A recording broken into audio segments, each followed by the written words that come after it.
Hi, I'm Tom Jones, and welcome again to another free art lesson. I'm going to show you how to put in color on your painting and then how to lift out to create interesting objects. You lift the color out using water. I'm going to show you how to do that rather than tell you up front. I've got a wall here in the foreground. I've got a wall in the distance with a window and some trees. We're going to paint this area very dark back here, and then we're going to dry it and lift out that color. But let me go ahead and put the foreground wall in first. So let me get over here and get some warm colors. I'll start with some sienna colors. I'll start with some of my yellow ochre. We'll keep this nice and rich and juicy, and if the color runs up in here, so be it. It's going to be covered up with darker color back there anyway.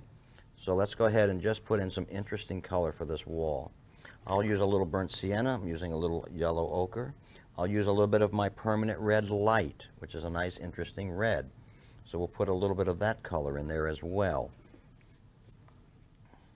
Once I've got this color down, I can dry this, do the background area with a darker color, and voila, you'll see all of a sudden, you'll see the window, you'll see the trees back here and so forth.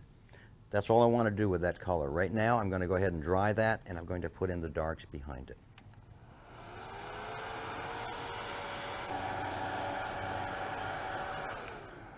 Now the reason I put this color down very loosely like this, leaving some of the white area, if I want a textured wall here, then I can come back and put another little glaze of color over this, and it'll look very interesting as a stucco wall. So that's why I put those colors down very roughly and loosely like that.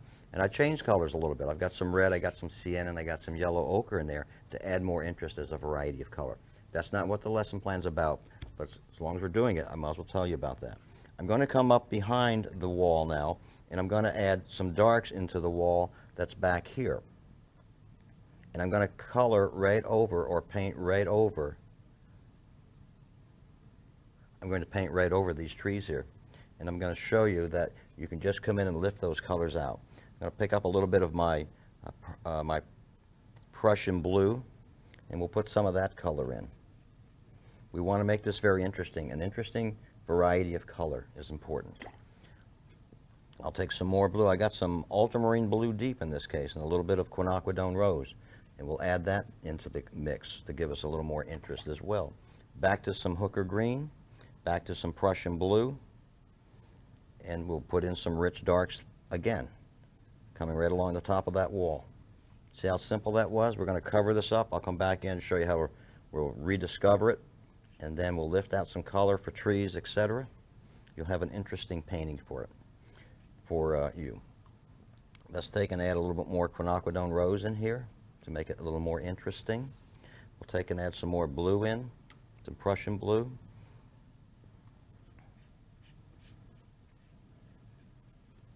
Interesting color, that's what we're looking for at this point. Even though the lesson plan is on lifting out color, we want to make it interesting as well. Take a little more of the quinacridone rose, add that in. See how easy and quick that was? Now we dry this, and then we'll come back and I'll show you how to resketch the window, and I'll show you how to lift out color and finish off the foreground, and we'll have a little exercise on how to lift color to create objects. We're going to lift color to create the window and the trees.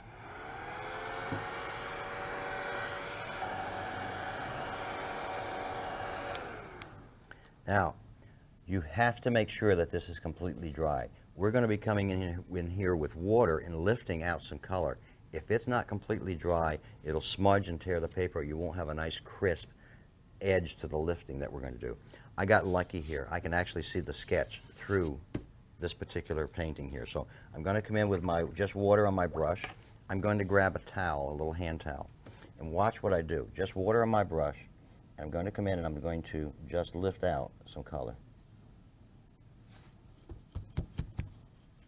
I pat the area first to pick up excess color, then pick a dry part of the towel and just lift out the color. And there's a tree branch already, or a tree trunk.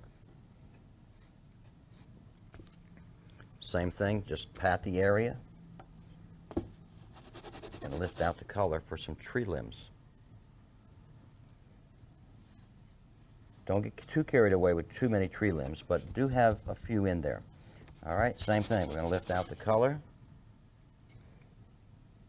Come in and just put in another one next to the one we already have, the tree trunk, I mean. Lift out that color. A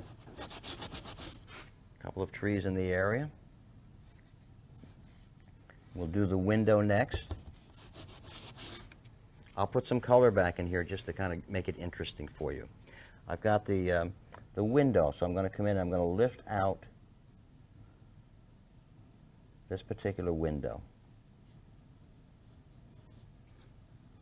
Same thing, pat to get rid of the excess color, then come in and lift. Don't go in and try to do the entire window at one time. You just do parts of it because the water will dry before you get to the balance of it. All right, I'm going to take and turn this sideways and take out some more color. And again, we'll put some color back into this area of the window just to create some interest as well.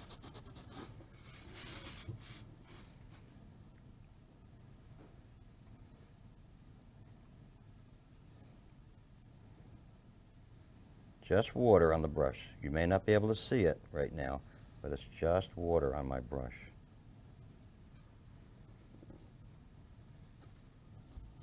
Pat up the excess color again, and then lift out. I'll turn it sideways again, do the bottom side.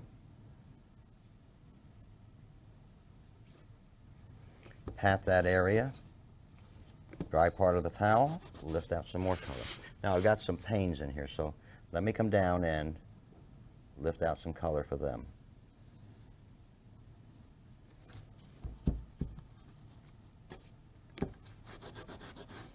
There's one there. I'll turn it sideways again.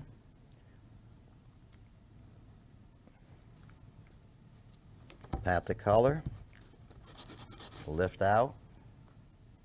Another one here. Pat the color, lift it. Let me make the one down the center a little wider still.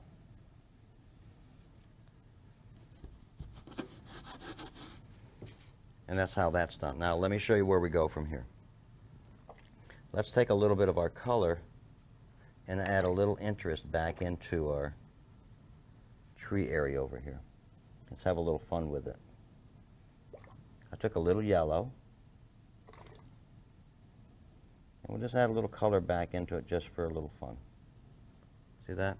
If it's too much, pat it, get rid of some of the excess. It makes it jump out. Same thing here with this one. We'll just put a little yellow on there just to add some interest. You can have all kinds of fun with this. Let's take a look at our window. Let's come in here and pick up our Prussian blue, a little quinacridone rose. We'll come inside the window. Come inside the window and we'll do a little bit of a abstract shape inside the window to give the illusion that there is in fact a window here. See how easy that was? We'll do it again for this window pane here.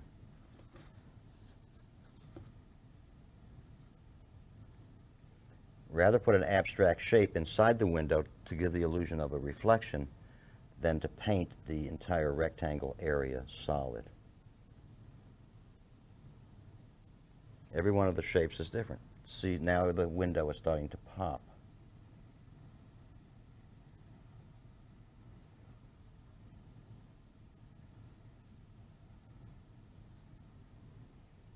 A little more down here.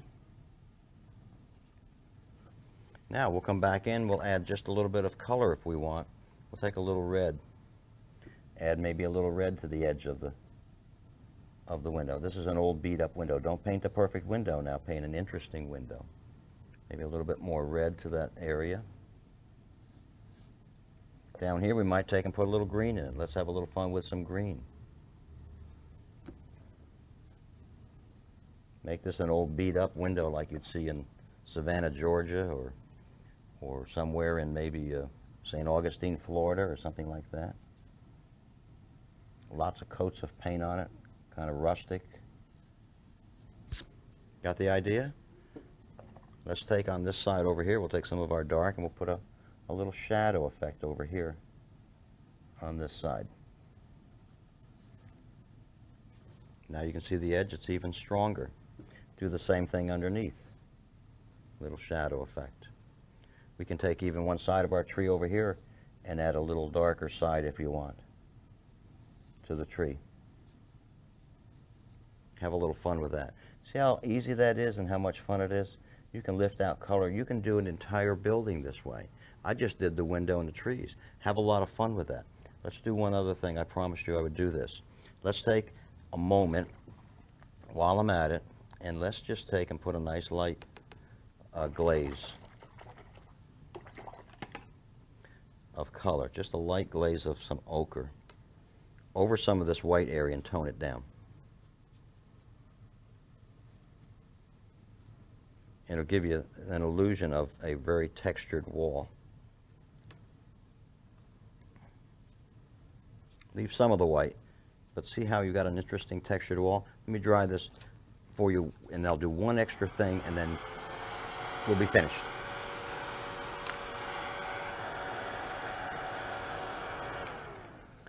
Now, a couple of extra things. You notice all these little white spots here. I'm going to take some cerulean blue, and I'll just touch those spots and tone them down. A little cerulean blue on my brush. You'll still see the texture in the wall, but it won't be so bright with that white. So you tone that down just a little bit. Something I'll do over here for you as well. Watch this. We'll put some abstract shapes over here just for fun.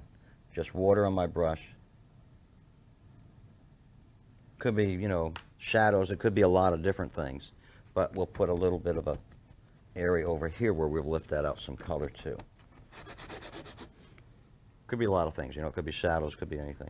One other thing, we'll put a little lip underneath of our wall here, our forward wall.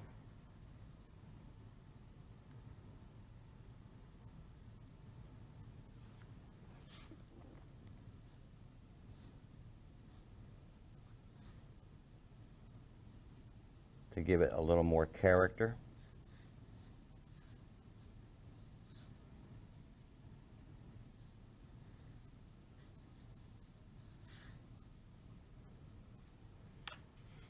Just that simple. See, all we did was painted some darks in here. We decided we'll lift out a little color with some water on our brush. You can have a lot of fun with this. I'm glad you joined me. Thanks. I'm Tom Jones.